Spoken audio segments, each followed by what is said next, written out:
Tubig, gipalikay.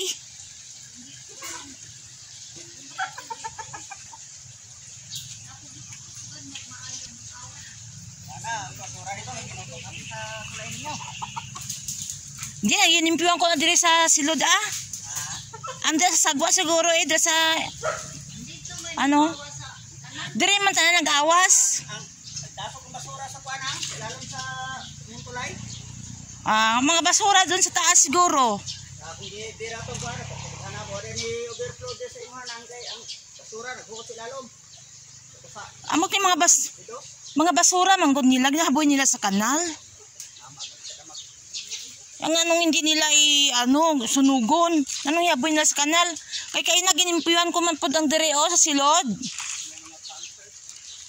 Gani, gisa gani kaabot pa dire mga pampers.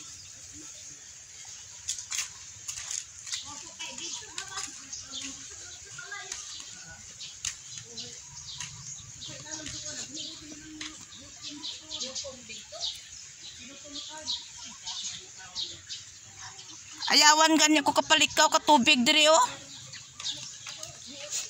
Ay kay nag-abot si kuya. Gilinis niya daw ang lalim ng tulay kaya pala na-overflow ang tubig. Ayan hindi ko na-videoan kanina ang pag-overflow kasi nabisi ako kapang harang-harang dito kaya ang among balay na nadanaw na. Ayan, nagbaha ba, nagdanaw.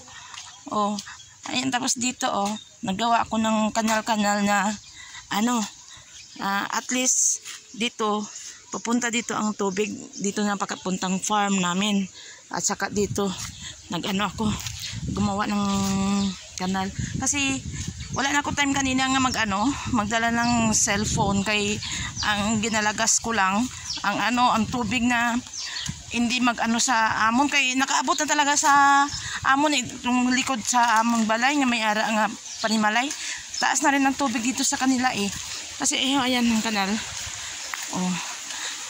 Kasi daw sabi ni kuya, nilinis daw niya ang ilalim dito ng sa bridge namin yung dire May mga pampers daw kasi kanina tingnan niyo yung ebidensya basa pa ang lupa kay na overflow ang tubig dire sa sa kanal.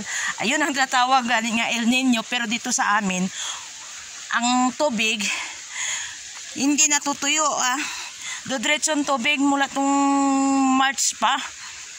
Mataas ang tubig dito sa aming kanal. Ayan.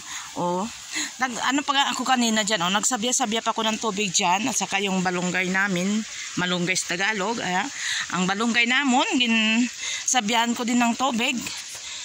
Kasi kanina nandito ako, ayan binuhusan ko yung namin, yung sa harap ng gate, ang lupa kasi maalikabok yan kay El Nino, walang ulan. Diyan hindi makaakit ang tubig kaya dito dumaan ang tubig na overflow dito papunta dito saka dito at dito siya dumaan papunta sa amin. Kaya buti nang dumating yung si kuya kasi ang problema pala yung mga basura nasa taas na doon, mga bahay-bahayan doon pinapaanod lang sa kanal nabara dito sa sa ilalim ng tulay namin yung pinagdaanan kaya hindi na overflow dito kaya buti nang dumating si kuya kanyang nilinis dito ang kanal. Ayun na stop na ang pag-agas ng tubig papunta ng bahay namin kaya ayun kasi kanina pa yan ilang oras na ako dito nag-aabang ng tubig dito kaya na-overflow nga dito. Iyon ang tinatawag na El Nino pero dito sa amin walang El Nino. Ayan, sa kanal lang. Pero except lang dito kay itong host namin kasi sa totoo lang may host kami galing sa kanal. Ito Yan.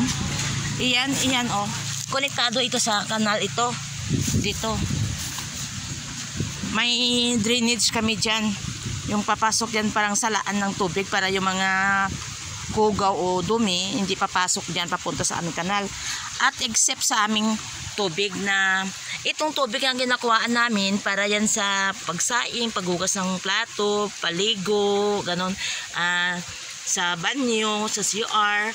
Pero kapag wala kaming tubig na hindi umaagas, yan hindi naman siya umaagas, oh. Wala naman, hindi naman umaagas yan. Kaya nag-iimbak lang kami ng tubig. So, ang ginagawa namin sa aming sa banyo na pambuhos sa kubeta, dito kami kumukuha sa kanal. Pero nilalagyan namin yan ng chlorine. Pero pag ganito ang kadumi ang kanal, hindi kami kumukuha. Kasi may time ito na sinaw siya, puting-puti. Kasi pag ganito nga ang daloy ng tubig na maitim, ibig sabihin may gumagalaw doon sa taas, may nagpapatubig kaya maitim. Pero kapag walang gumagalaw doon sa taas, maputi naman yung tubig, saka kukuha naman kami ng tubig. Pero diyan kami ayang hose na malaki, yun, padito dito sa aming planggana. Tapos doon ako magsandok at isakay sa kariton at ilagay namin doon sa drum, lagyan ng chlorine. Yun ang pang buhos namin sa aming kubeta.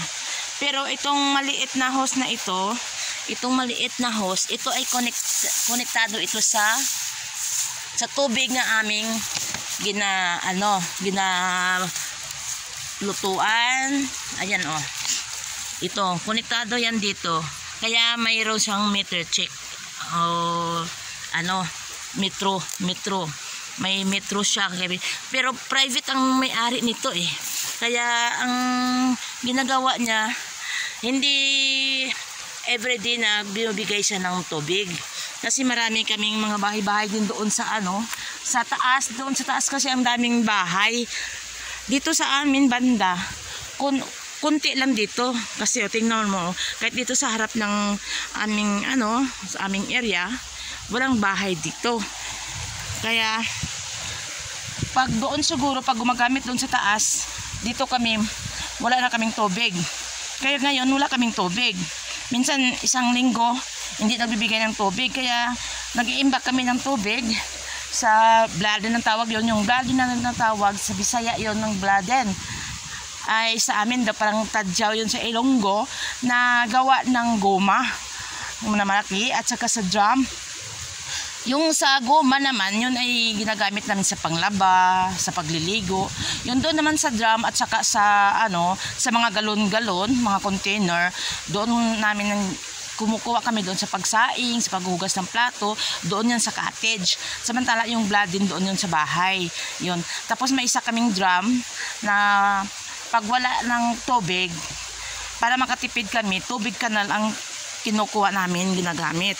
Ayan, oh. Ito ang tubig na papunta sa, ito ang malinis na tubig. Ayan, ito ang malinis na tubig. Ito naman ang galing kanal. Ayan. So ngayon, wala ng tubig na nag-aagas. Pasalamat tayo kay Kuya. Gusto ko kung hindi pa siya dumating. Kasi wala kaming lalaki dito eh. Yung si Kuya, malayo din ang bahay niya dito sa amin. Kasi nagpapatubig rin sila sa kanilang mais. Kaya wala nga ang ulan eh. El Nino nga, minsan nga makaabot pa dito ng 43 degrees Celsius sa amin dito. Pero ngayon, 2 araw na, parang hindi na masyadong mainit, parang normal na. Kaya kahit napapaano, kahit walang ulan dito, nagtatanim pa rin sila ng mais. Kasi maraming tubig sa kanal. Yun ang napapaagas sila ng tubig doon. Papunta sa kanilang sa kanilang mais. Ayan, tingnan nyo, gumawa ako ng harang-harang pa, oh. Ayan. Oh, naputol ang connection sa tubig sa kanal. Oh, tingnan mo, gamay na lang ang tubod sa tubig sa kanal. Linisin natin yung baka mayroon naman na na mga sagbot na mga yun.